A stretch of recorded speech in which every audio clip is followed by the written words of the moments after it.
for you. For us laymen, especially myself who doesn't understand, excuse my ignorance, with the working cash bond, that is actually money in the bank, correct? Okay. Or no? Yeah. So working cash bond is actually money in the bank. And then a TAW is a loan where there's fees and interest paid.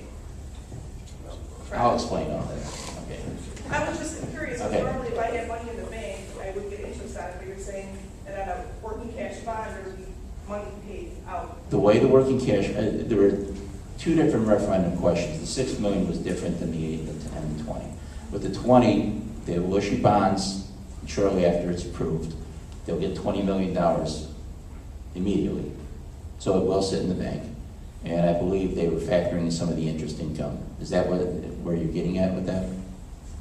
I was just a little confused because you were saying that there was, or you were saying that there was interest being paid out as opposed to taken in on a working cash bond. But a working cash bond Okay. is actually money in the bank. The bond, what they're asking you to do is approve a sale of bonds in the amount of $20 million. They will go out and sell those bonds. Somebody will buy them. Now, the people that hold those bonds get the interest. So the district will be paying interest to the bondholders, and I'm not sure if they're going to pay annually, pay the principal down, or pay a balloon payment of $20 million after 5 years.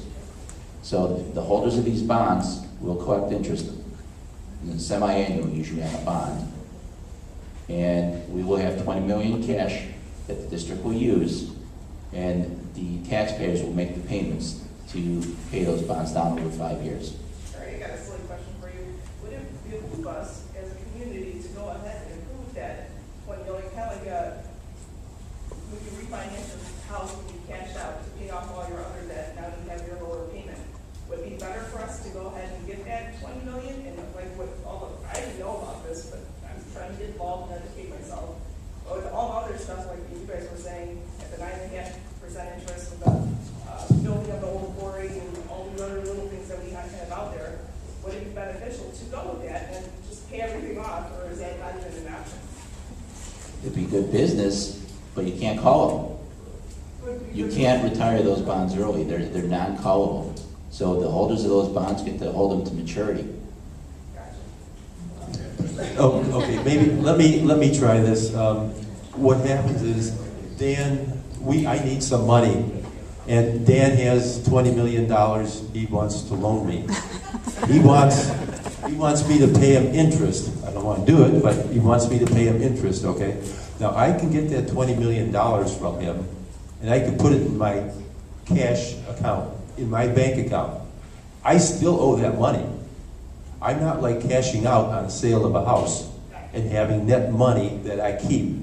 I'm not getting rid of any asset when I get that 20 million. Interest on the money that you have that you just borrowed? We have to pay interest to him for holding the bonds, because I still owe him that money when I put it in my bank. Now, if I go and spend that money on whatever, books, papers, or whatever, I still got to pay him back. That cash in that bank account needs to stay, let's just say technically it needs to stay there so I can pay his money back to him. And I still need my operating money and taxes to come in over here. Now, if I use any of this money up front to repay TAWs, like 5.5 million in TAWs that we have, I have that much less in my bank account.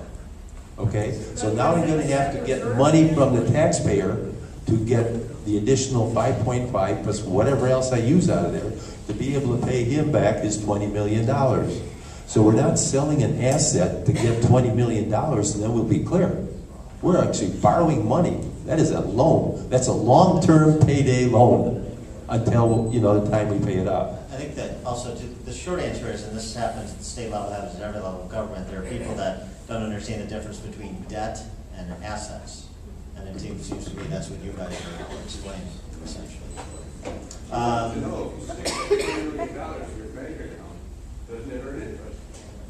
know where you have to spend some. Depends what you do with it. There has to be some amount of reserve. Offset the cost of the bond, into the bond. I think your question, if I can answer your question.